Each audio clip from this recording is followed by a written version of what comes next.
In this video, we're continuing the multi-part series of the concept of a distributed computing to create free, fair, and open voting.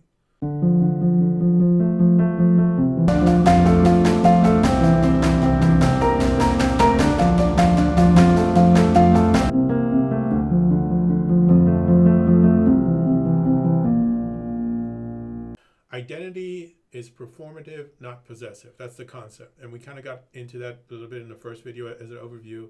And this is somewhat of a thorny topic. And the reason that this is thorny is that one of the major issues that faces us right now in society is the concept of identity theft, right?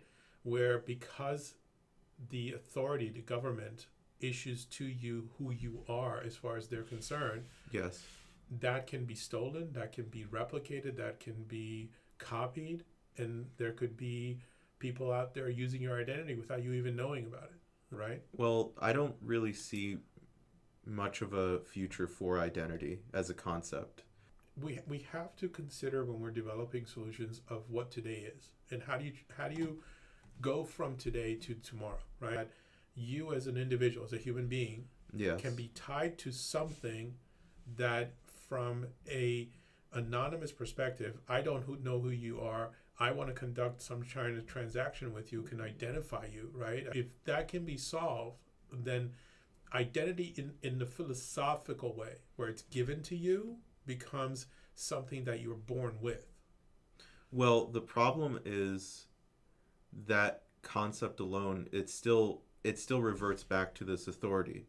And so it's not like there needs to be a transition, obviously, but the problems we face right now ultimately revolve around that concept of identity. Even if you don't want to change anything in terms of how the system works, a lot of things still revolve around that. And so this dynamic between the individual and authority keeps coming up in everything. Well, it's based on the fact that it comes from really ancient times and medieval times where the chosen few owned the masses, right? I own you. Well, yeah, serfdom. Yeah. I own you. Yes. Hence I can identify you. So the idea is, how do you create a system or create a way that is not authoritatively based? Yeah. That again you're born with.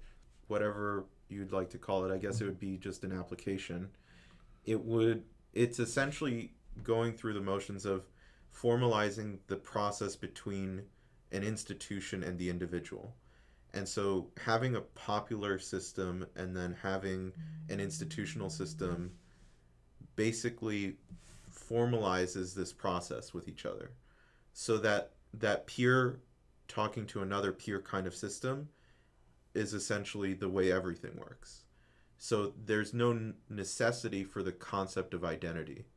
This auditable system of seeing how everything works and how all interactions happen essentially acts in place of identity. But thank you all for joining. Anything else you want to add to this one segment here, Eric? I don't think so. Thanks all for joining. This was a much deeper subject, but we wanted to kind of cover it before we get into the other parts. Thank you all.